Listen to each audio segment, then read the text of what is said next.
Hello guys, Voltolon here, and welcome to Deck Lab, the series where we test and showcase the latest in deck building innovation. Today we are taking a look at some of the new cards for the Fortissimo of the Whirlwind set that is being revealed. Now, we are actually only taking a look at one card right now. There are some interesting stuff for like Wind Psychic support that got revealed, I think like a day or two ago. That we're going to be taking a look at that on a later date. For now, I want to focus on one specific card here, the Roda Arms 7 Slants. This is the first batch of equipped spells to come to Rush Duels. And for people who are familiar with mainline Yu-Gi-Oh, you already know what these are, but for people who aren't, basically these are spells that stick to your monster indefinitely until either the monster dies or you get rid of the spell itself. Basically, this is going to be indefinitely sticking onto the field unless your opponent can find a way to deal with it, and there are a couple of ways of dealing with that kind of situation, but for people who aren't like packing outs to something like this, it might pose a huge problem for them. So what does this one do exactly? Road Arm 7 Slants can only be equipped to a face-up 7-throw Magician on your field, and there can only be one of them on the field at once. The equipped monster gains attack equal to the number of different attributes in graveyard times 400, and the equipped monster cannot be destroyed by your opponent's trap card effects. So this is pretty strong in theory. Your 7-throw Magician can get pretty big, and that persists during your opponent's turn as well, so if your opponent is not prepared for it, they are going to have to deal with this giant tower of a monster. That being said, this can only be equipped to a 7-throw Magician, so it's definitely going to be a bit cloggy and not always going to be active. Now, there are a couple of ways to play with this card. You can play like an Executing Good Stuff card, just using this as a damage output spell. Today we're going to be taking a look at good old Reliable here. We're going to be playing DragonCaster. Now, DragonCaster already played Magician. Well, to be fair, they were cutting a couple copies of Magician as of late, but historically they were running 7-throw Magician already, and obviously the bunch of attributes to get Magician to a high amount of attack. So this felt like a pretty good shell to fit in the Rodolans as a finisher of sorts. And we're also pairing this up with Yami Ruler, Dr. Layer, and Barrier Statue. Basically this is going to help us stun our opponent and slow down the game.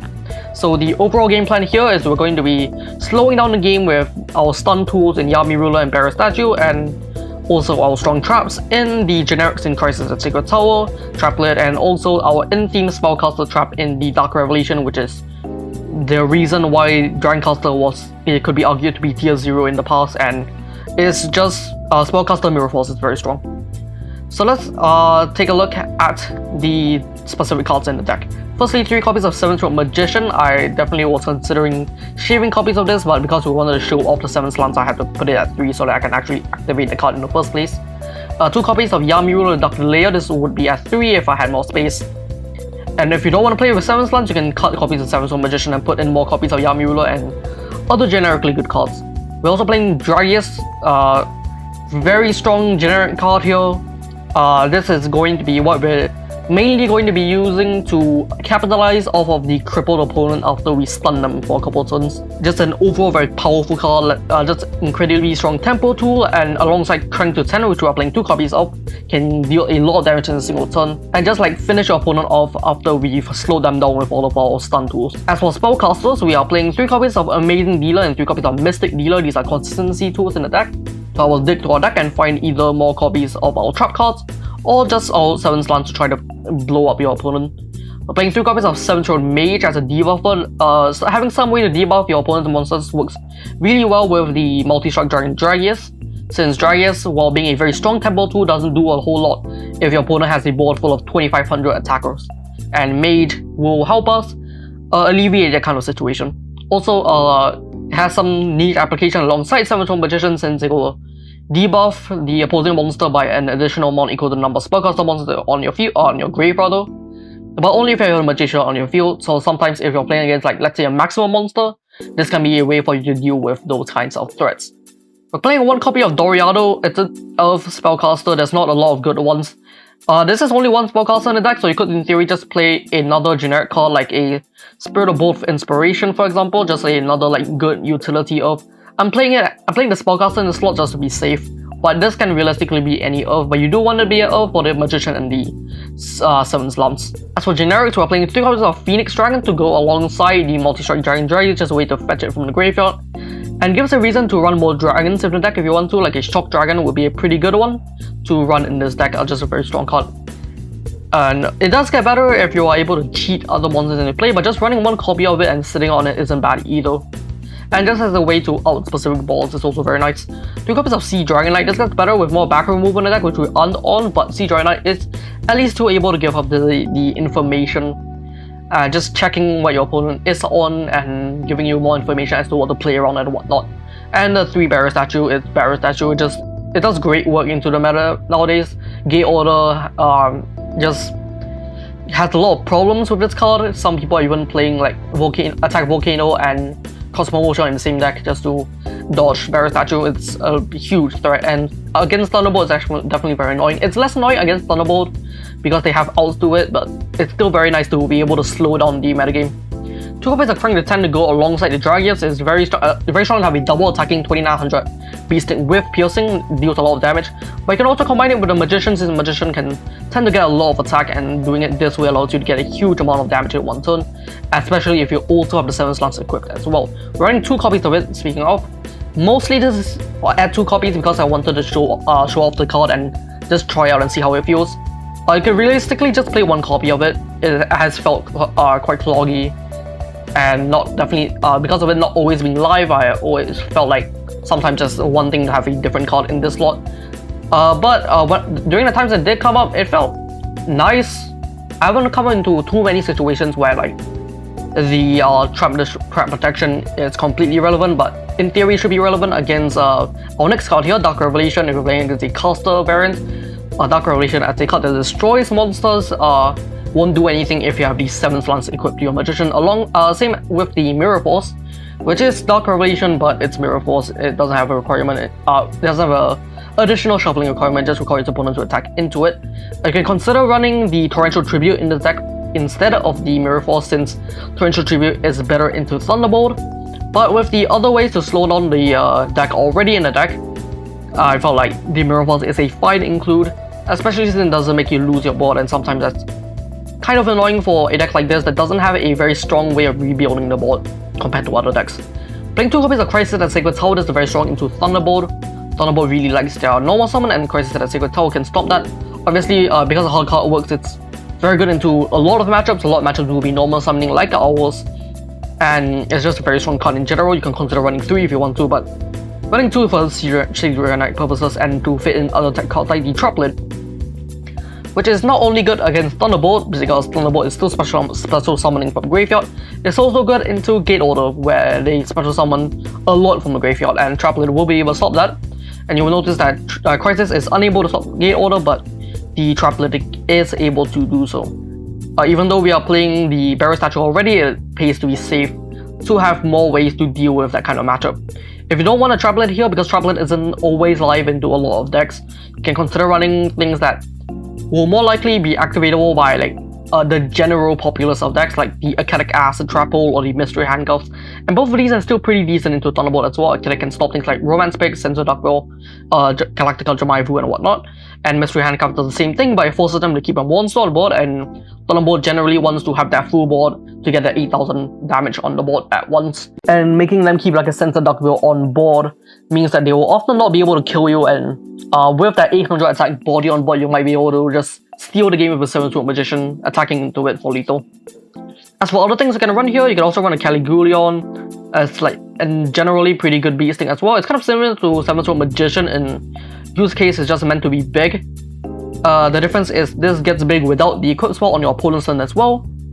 But it also isn't a small caster, so you do have to keep that in mind. You can also consider running the Execute up to help your tempo game, just getting monsters on the board even easier. And you can also use this alongside the like Shock Dragon and Acidic Caligulaon to just really play a more aggressive game and just dump guys onto the board and start swinging at your opponent, and try to end the game with the 7's Lance and the Dragius even faster. And if you're worried about back row, you can also run more magical streams. We're building largely with Thunderbolt in mind, not entirely because we're still running Mirror Force as our legend card, and Thunderbolt doesn't generally want back removal. If we are playing with a side deck, this will absolutely go into the side deck. But if you're worried about like generally the strong traps in the format, you can consider main decking some copies of this. Now that we have taken a look at the deck, let's take a look at some gameplay. This game is against Mid-Range Galaxy, and I expected them to be on secret order, what with Milky Way, Neo and whatnot, but apparently they're just not on it. Don't know why. Regardless, this is a test of a matchup where Crisis and Secret Tower is not live, so let's see how that goes. I will be starting the turn here, drawing a 7-drop mage.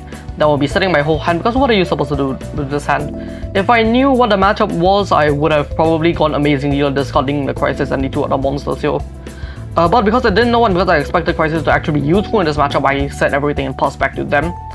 They draw a low-level monster which they will use to tribute summon in Milky Way Neo, and then setting their 2 back row, swinging into the Wording Fairy, which is the worst monster to swing into, which is extremely lucky to us because it doesn't do anything right now. This is where I immediately noticed that Crisis is probably not going to be live for most of the match. Like, theoretically they might be on Heliacal Riser, but I don't think that they'll be on it. And because I expected them to be on Secret Order, I discard the Yami Ruler and the Crisis and Secret Tower here to draw a new hand. Unfortunately, we are 1 monster short of getting 2 monsters onto the board at once. So instead we go 7-stroke Mage here to debuff the Milky Way Neo by 400, then we will the normal summon the 7-stroke Magician. And if I had the foresight of an actual human being, I would have tributed over the Wording Fairy first and then got an additional debuffs off of the 7-stroke Mage, but it's not gonna matter here. Well, Magician, milling 1, then will tribute the Wording Fairy and the Magician to get the second Magician out from my hand, just to empty our hand more and to draw more later on. We'll activate the Magician here to get to 3,300 attack, sending Dark Revelation and attacking into the Milky Way Neo. They will activate Vacuum Annihilation, which sucks, but I have 2 pieces of relevant interaction here, so I'm not feeling too bad. And they don't have a Secret Order target in Grave right now, so even if they were running Secret Order, it didn't feel like the odds weren't that likely for them to find another Secret Order target, which they do end up finding one, but that's not the point here. They'll normal summon the whole hand here, and they'll activate Galactic Force here to try to end the game right now. This is way more than 7,700, but I do have the Dark Revelation to shuffle 4 spellcasters into the deck to destroy their board, and they will pass back to us on an empty board. We will draw for turn, not particularly anything interesting here. Unfortunately, without the dragons in our graveyard, the Phoenix Dragon isn't doing that much. We'll use Missing Dealer to discard the 7-stroke Mage from hand to draw a card.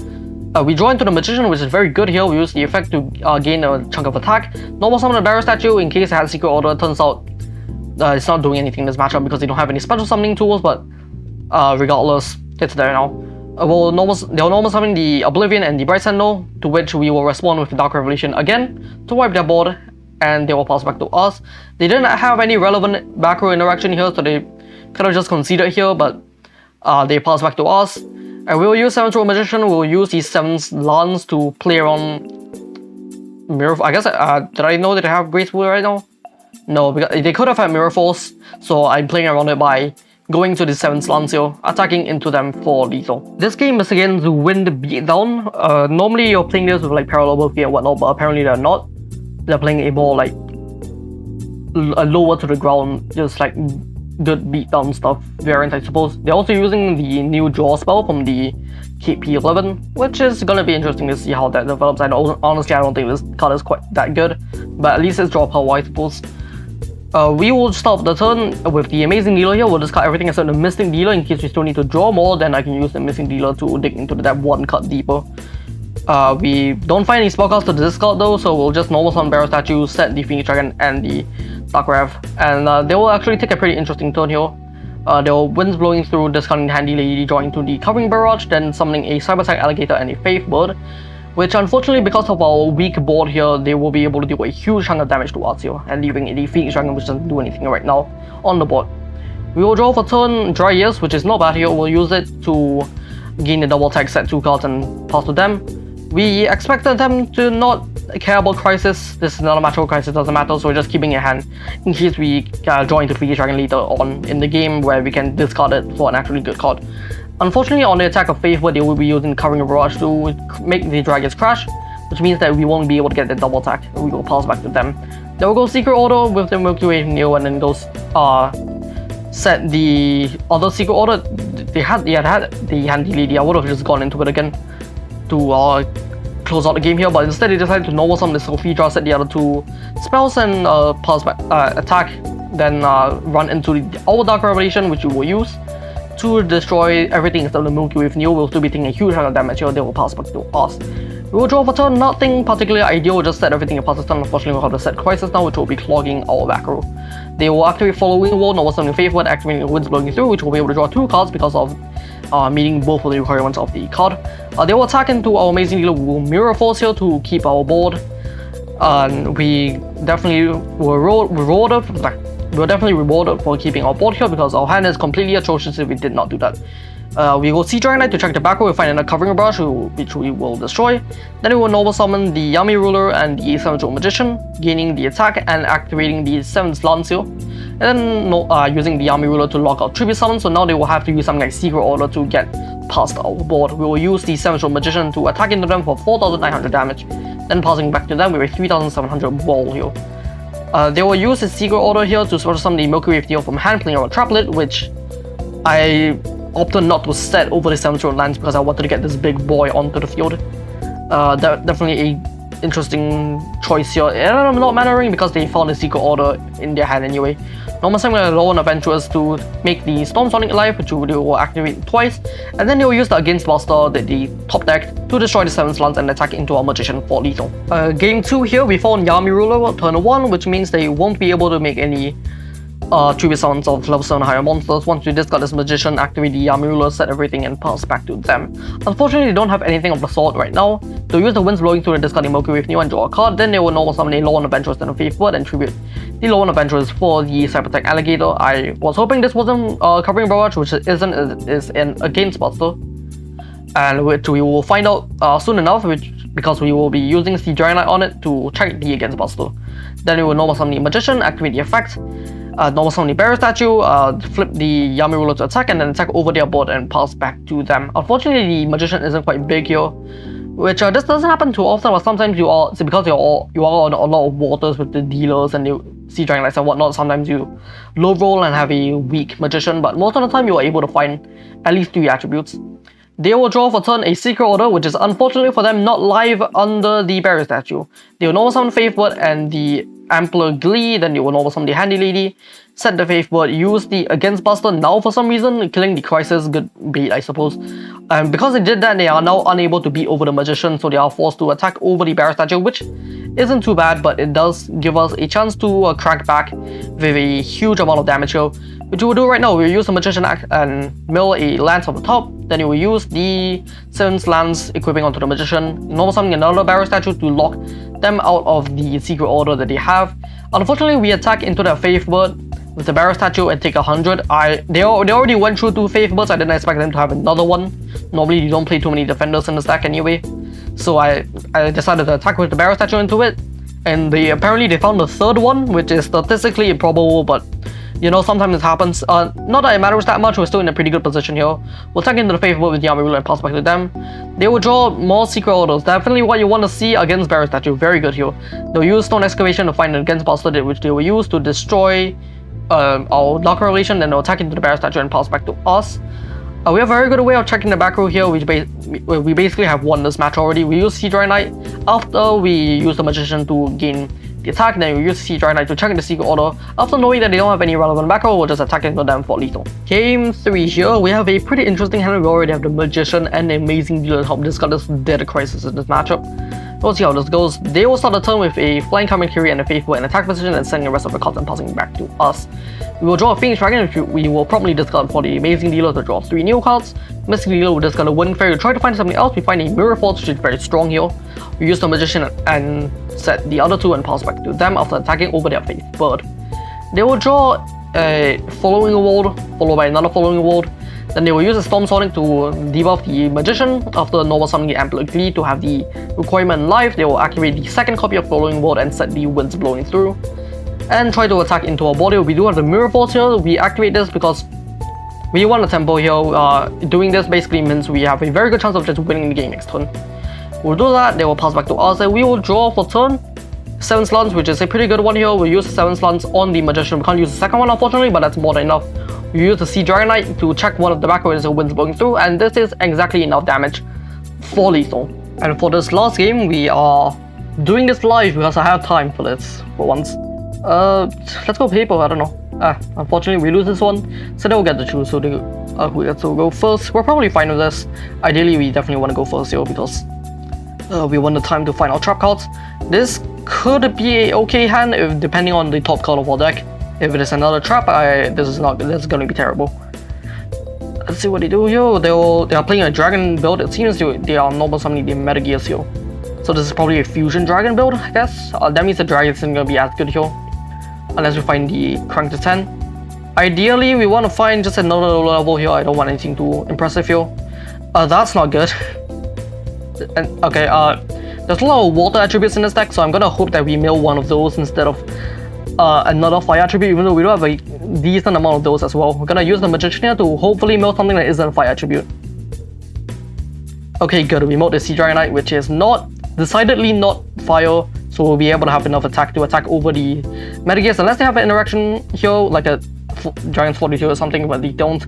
So they will be taking 200, and just getting the Metagears destroyed will pass back to them. If they do have something like Reborn, we can traplet on it, which is pretty good. But I don't think that'd be likely. Obviously, Legend card, it's not going to be particularly likely to happen.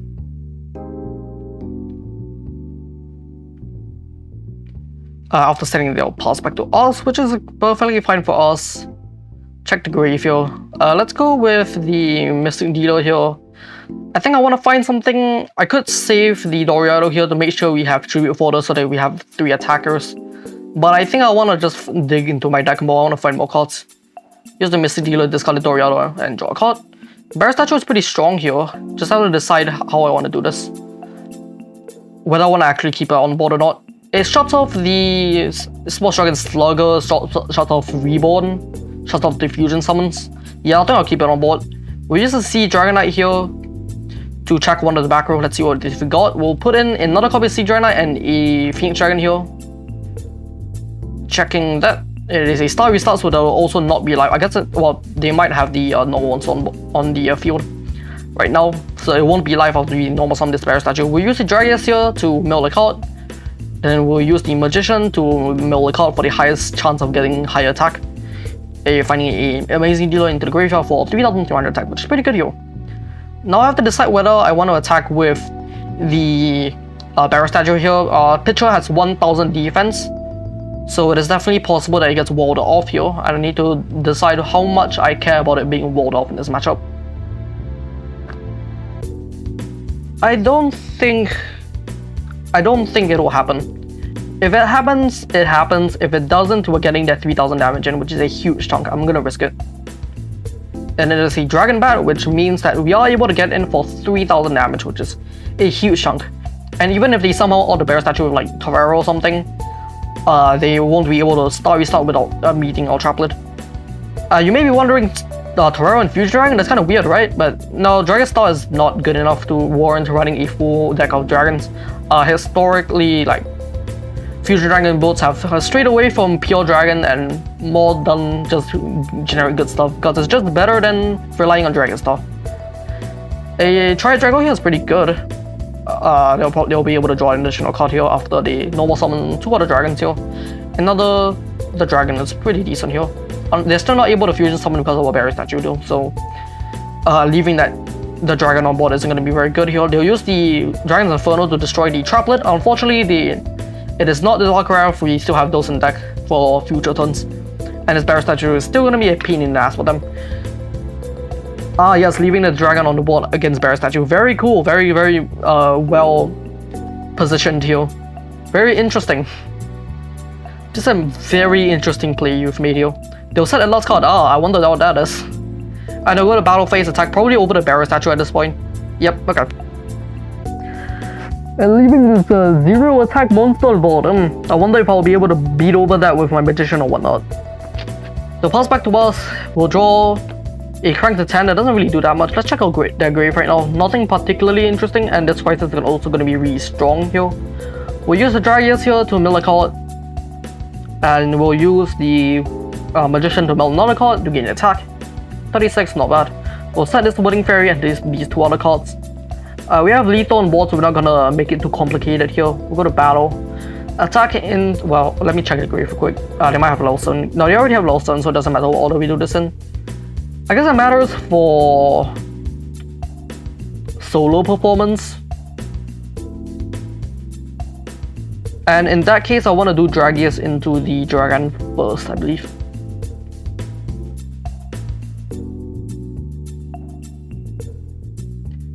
And we will attack with the Magician.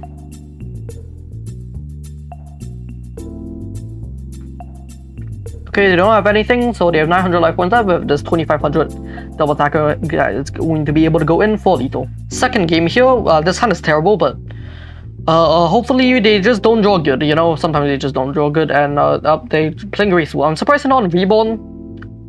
Reborn, it feels much better here, especially since most of your good fusions are of 2 tribute monsters, so the Reborn will be able to help you get those on the board easier. Graceful here is defendable, but I still feel like Reborn is better. Regardless, they're gonna set some cards here. They're gonna tribute summon the Mirror Gears here, not the Dragius. Thankfully, Dragius would be a huge pain in this current situation. They'll pass back to us for the same too. That's fine. We will be able to stop any subsequent tribute summons here. Ugh, not good. We'll just set 3 and hope for the best, I suppose. Pass. No Mirror Force here is gonna be very annoying. That will very much help equalize this board here. Unfortunately, we're not able to find that.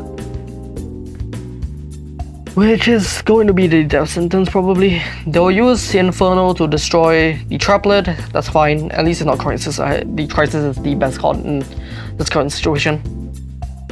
Almost up in the Phoenix Dragon. Do they have a 7 grave? Oh no, they have the Knight, I suppose. Not particularly high value, but I guess you take what you can get here. Speaking of, oh no, when did they get that? Have I just not been paying attention? Oh, they have the Graceful, right, okay. Guess I've just not been paying attention to this. The Noble's on the Metagears, but we have the Crisis to make sure it is not getting the swing at us for a big chunk of damage here. Crisis is so good. At least we're showing it off in a matchup that's actually good instead of like 2 normal based decks. Here it's gonna be very good to stop the fusions from being good. Amazing Dealer here will be a really good find. Dragius would be pretty good if we draw 2 other monsters alongside it. Or we brick, you know, sometimes you just brick. The writing's on the wall here, we're just surrendering. We're playing 8. How did we brick on that? We're gonna draw for turn. Not a particularly interesting hand. We're gonna Amazing Dealer to see if we get anything particularly interesting here. Let's got 3 and draw 3. Into Mystic Dealer. I'll take the risk here. We'll just go to Doriado and try to find something else. If we find 2 tribute, we're good. If not, we'll just wait for next turn. We don't, so we'll just set 3 and pass the turn. Back to them. Maybe a bit greedy there with the Mystic Dealer here. I think I wanted to find like a Dark Earth that would have been really strong here. And they somehow don't have a play which we are able to protect our board with the Crisis, so it's not out of the realm of possibility here. Normal summon Phoenix Dragon. Fantastic. You're gonna use the Dragon Inferno to try to find something. Hit our Traplet again. Very good for us, because apparently there aren't that many special summons. Normal summon Metagears, unfortunately for them, I do have the Crisis at the Secret Tower to block it off. Next turn we can Mystic Dealer again to dig, and we have the Crank to 10. If we find a Dragius, you can deal a lot of damage this turn. Oh, we'll see what we can get here. We do find the Dragius, that's really good. Damn, that's insane, holy shit. Do we care what our back row is? Theoretically we should care, but I think I prefer... Or we could just keep everything on board, couldn't we? We don't need to crank this turn. We can do a huge amount of damage, but we can do that damage next turn anyway, so yeah. We'll go see Dragon Knight first then. We'll check their back row and see what they have. We have the Crisis for next turn should they try to do anything funny. And if they do, they will be in full. We'll put a Mage back in case we find out Dragons and we need to beat over other 2500s. We'll tribute for the Dragius, trigger the effect, mill 1. This fusion here is good to know that it will be dead for the year. Probably the entirety of the match, because we should have this game underlocked we should win the game next turn with the 2 cranks. I can't think of anything that could really stop this other like a Mirror Force or something. Well, we know they're not a Mirror Force because they're on Graceful. I guess Hard Defense would be pretty annoying here. But it's a very precarious situation for them. Barrier Statue is online, so they can't even fusion summon, they can't star restart, they can't do anything particularly interesting here. And they're locked normal summoning, which they could do, but we have the Crisis of the Secret Tower in the back row to stop that too, so it is very unlikely for us to lose from this position right now. This game is just really showing off the power of like Barrier Statue, just all these generically very strong cards, Barrier Statue, Dragius, Crisis, Sea Dragonite. Just super strong, and the cranks will come in to end the game even if they if they just like set 3 and pass. Just insanely strong position. They have the Slugger. Do they have the Pitcher? It doesn't matter if they have a Pitcher, but do they have it? They don't. Okay. So they have the Inferno here. Let's see if they snipe the Crisis. They don't here to snipe the excess crank to 10. We probably didn't need that at all. Very unfortunate to them, they have missed both of the Dragon's Infernos on actually not particularly interesting back row here. Normal Sun Mirror Gears are interesting. Very interesting card you have there. Put that face down here. And they'll probably concede here. Okay, yep. Back to us. And we don't even need the Dragius to get equipped to the Crank to 10 here. But we will do because it's comedy. We'll use Crank, discard the Army Ruler. Amazing, whatever, it doesn't matter. Target the Dragius, go to battle. And just swing in for lethal. Piercing through the Mirror Gears and then Dragius Direct is way over lethal. Now for the closing words on this deck. This deck is very annoying. There are a lot of ways that can interact with your opponent, like the Barrier Statue is, as you saw in the last game, very annoying to very specific matchups that are actually quite relevant. Fusion Dragon specifically not a very popular deck, but things like Thunderbolt, Gate Order, they're gonna be having to jump through some hoops to beat through this card. And Yami Ruler just slows your opponent down. Just very good card, honestly. And if they manage to beat through the stun tools, you also have disruptions in Crisis and your Mirror Forces and whatnot. They just slow down the opponent very much. So this is a very good way to just grind your opponent down to a halt. And just outside of that, like, you also have just a very strong offensive tool. 7-Throw Magician can get pretty big if you're in the right situation. Dragius is just really strong alongside the Crank as well. It's just extremely strong tempo tools, a lot of high damage tools that can really capitalize off of the extra turns that you get off of the Yami Ruler and the Barrier Statue, just slowing the game down. And the extra consistency from the Amazing Dealer and the Mystic Dealer is pretty good as well. Just 2 consistency pieces alongside each other to help you dig through it. I can find more of your strong tools. And let's not understate like the strength of the generic tools. See, Giant Light being able to check back row is pretty good. Even if you don't have the back row mover to capitalize off of the information, you still just have that information to be able to play around your opponent's stuff. And again, Barrier Statue, incredibly strong card. I will say the Dark Crabs and Mirror Forces don't really do anything to the bold matchup, which is the best deck in the format right now, so this is definitely something to consider when you're playing this deck. But in theory, you have the other tools to help slow the deck down, so you should be fine in theory, but definitely not the best cards in that matchup. So if you're playing with side decks, you can easily like side these out for something else in the Thunderbolt matchup. Silver Sun didn't feel as good as I thought it was going to be. Like, the theoretical damage output is there, but you do need to work a fair bit for it. 4 attributes engraved here is 1600. You need 5 42,000 buff, which isn't like at the level of like Fiendish Commander Current, the warrior one that needs to discard one to gain big attack. And like you can reach big amounts of attack, like 6,000, 6,300 or something. But it does require some setup to get there, so it's not completely consistent at being able to get there. You can like consider swapping out some ratios to be able to get those 6 attributes more consistently. There we go. And definitely maybe not worth the 2-off slot. I was only running the 2-off because I wanted to see it and try it out, and it didn't feel as good as I had hoped, so I'm probably going to shave it down to a 1-off next time I try this deck out. And I suggest you probably do so too. If you want to have more access to 7 slants, you can either just like you can play like 7-Throw Sorcerer to be able to have more copies of Magician, basically, to be able to equip the Lance more constantly. I was originally on that also, but it ended up not having the space, and I wanted the space for the 7-drone mages to be able to debuff the opponent's cards, to be able to beat over them. Matter of space really, but yeah, overall the deck's fine. This kind of like a rogue deck, honestly. I think it has strengths, but it's not strong enough to be like properly tiered in my opinion. Obviously Barrow Statue, Yamula are very good, but I don't think that's enough to really sell me on the deck just yet.